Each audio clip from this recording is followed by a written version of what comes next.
The beginning of the week, it was kind of hard to say. We're going back in the mid-90s, but that's still on track, right? Oh, we are. Yeah, we were looking at the upper 70s through parts of the weekend. We slowly worked into the lower 80s, and now we're headed back to the low 90s. Just as we inch closer to that first day of astronomical fall, 13 days away, by the way.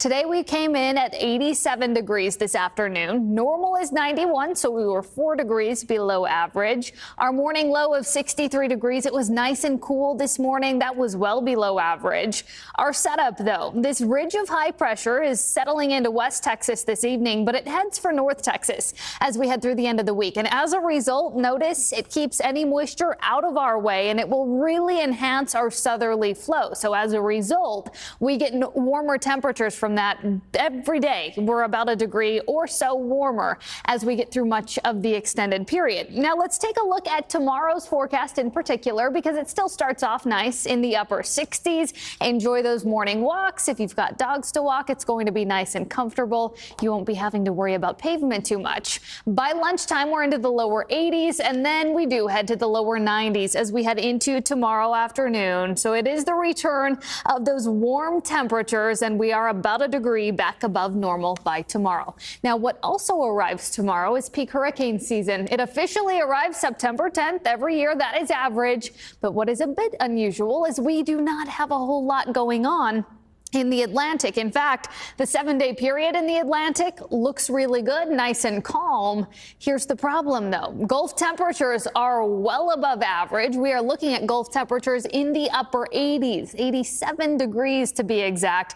Those sea surface temperatures are warm in the Caribbean, too. And typically, we do see these warmest temperatures as we get into the end of summer. It allows all of that water to really heat up when we've had those warm summer months. So we will still keep a very close eye on the Atlantic next couple of weeks, because while tomorrow is peak, we typically do still see a whole lot of activity the next several weeks as we inch closer to the end of hurricane season in the Atlantic, which wraps up the end of November. Now let's take things back closer to home. Once again, your highs across the region as we head into tomorrow. Let's bring in our North Texas map here, and I'll give you a look at some of those high temperatures, because spots like Breckenridge, we will be looking at highs back into the upper 90s as we head into tomorrow afternoon. And guess what? It doesn't want to work with me here, so I'm just going to have you take my word for it. Let's show you our high temperatures here. Spots like Breckenridge, once again, 97 degrees. We'll be in the lower 90s for the Dallas-Fort Worth Metroplex, 93 for spots like Corsicana, back into the low 90s for the Red River as well. We head through the next few days and we settle into the middle 90s. Those morning lows start the days off in the lower 70s as we head into the upcoming weekend. So not quite as cool, but near average.